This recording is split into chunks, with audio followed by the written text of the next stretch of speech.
What is the scariest story you know that is 100% true? I would call it creepy more than scary, but my mom's friend had a small house and lived alone. She noticed weird things, a batch of soup depleting faster than usual, missing eggs, damp towels in the hamper when she hadn't used any, extra dishes in the dishwasher, etc. This went on for months. She thought she was just being forgetful. One day she heard some thumping around in her attic and went to investigate. She found some makeshift living quarters.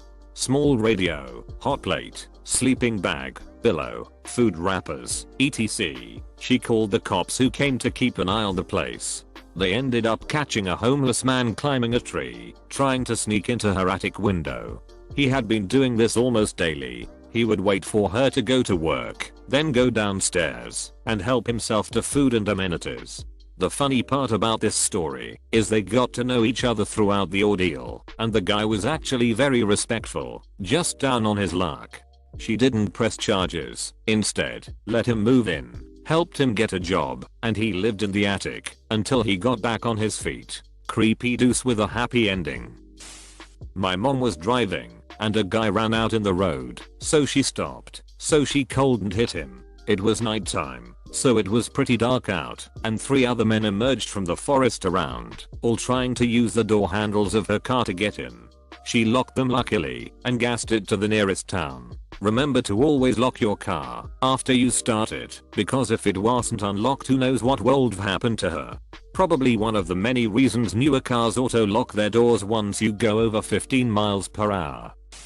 Niche, a train disaster is something that reminds me how death can come at any moment. A train with 51 wagons of sulfur, fertilizer, petrol and cotton wool somehow broke loose and rolled down the track about 20 kilometers until it derailed in the town of Qom, Iran. There were no humans on board. Chemical leaks ensued and authorities tried to extinguish whatever fires broke out. At one point, the whole thing explodes, and it really explodes. The whole town of Qom is literally demolished. 3 nearby towns are badly damaged, and it was heard 70 kilometers away. The wreckage continued to explode for several days after. Around 300 people died, and more than that injured. An earthquake of 3.6 on Richter scale was produced. The 1904 Cincinnati Privy disaster. In 1904, 9 schoolgirls drowned in an outhouse after the floor collapsed. They literally drowned in human waste. This is the second post in this thread that features Cincinnati. For such an inconspicuous little Midwestern city, it does have a colorful history. My friend's boss bought an Audi A4 convertible back when they were new and interesting. One of the talking points was the pop-up roll hoops that were hidden unless you rolled it.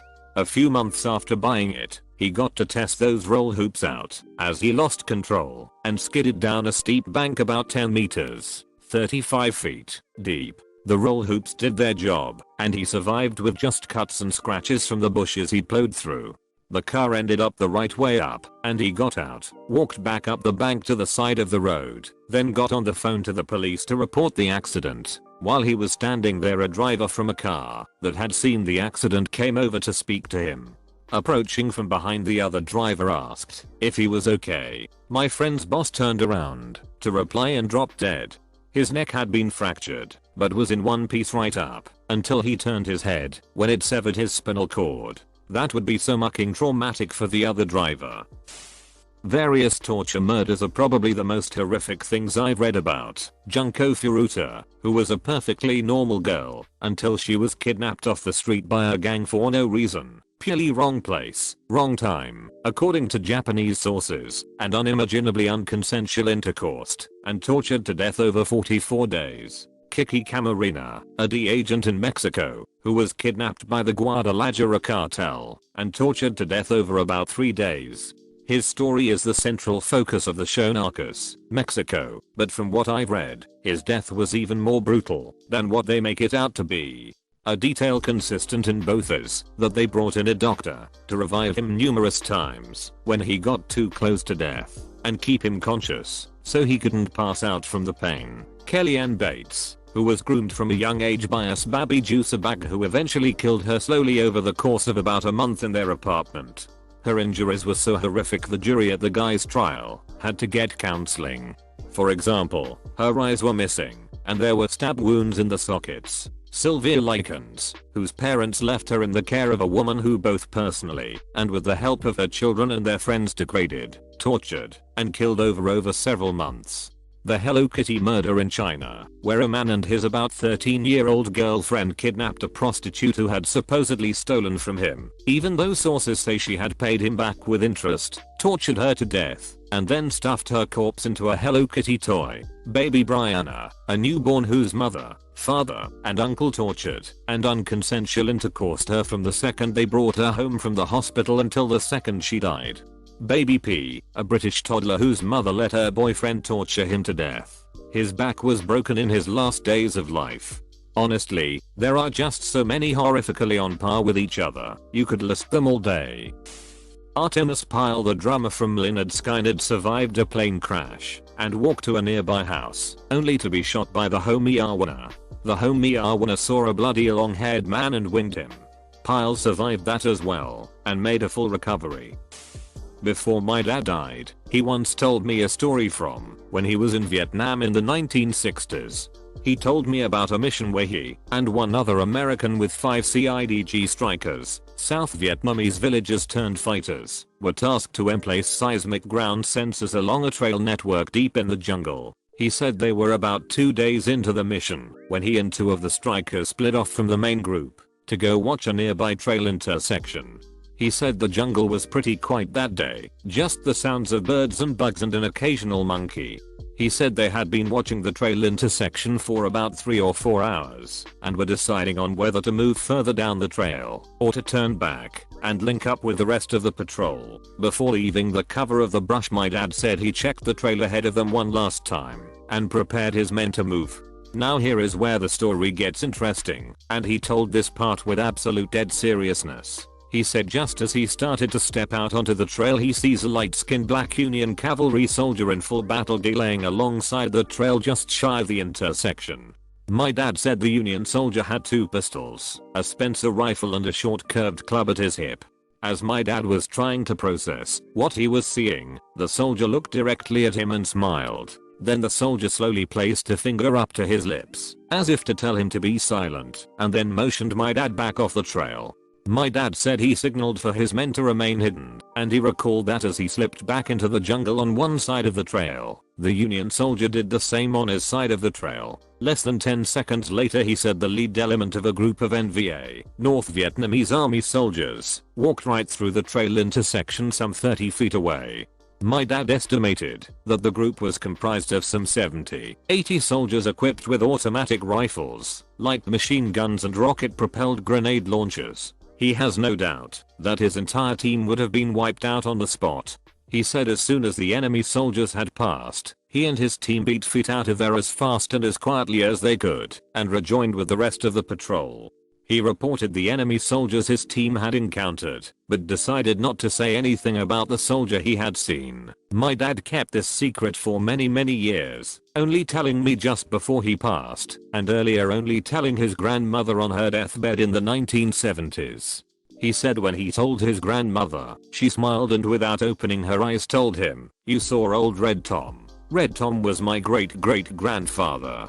He was a half-black/half Creek freeman who was a scout for the Union Army during the Civil War and later served with the US Cavalry in the American West.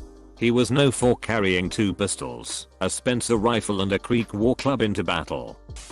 A female friend in college disappeared from a party at another university in the city town 25-ish miles north of our school. She had arrived with another friend who I believe had driven. At some point she split off to play cornhole or something, and was later inexplicably gone.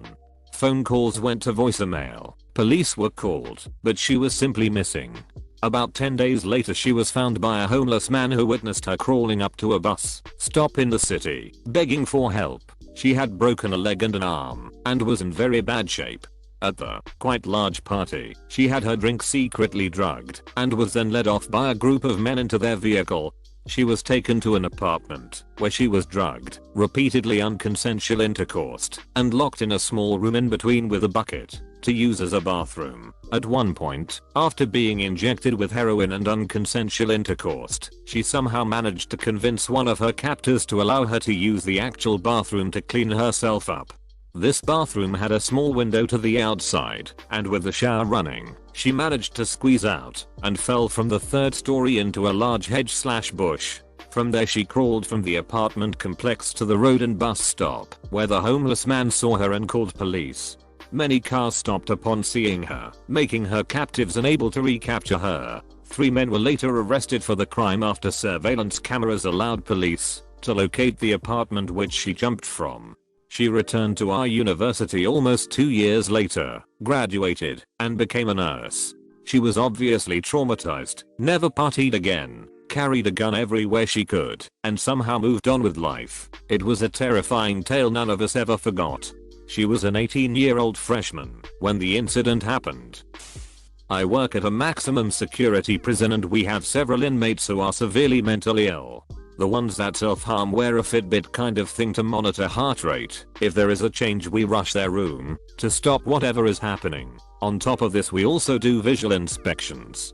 On one round a coworker was doing cell checks and noticed this particular inmate had blood on their face but nothing came up on the monitors or anything. So he called to the inmates to ask if they were okay. The inmate had their eyes closed and just kept repeating, "It doesn't hurt." The inmate would not answer where the blood was from. We opened the cell to see what the situation was, and it turns out the inmate had plucked out both of their eyes and they were laying on the floor. The inmate's hour monitor never alerted and the inmate never screamed. Paramedics said the inmate's vitals were normal and the inmate was fully responsive.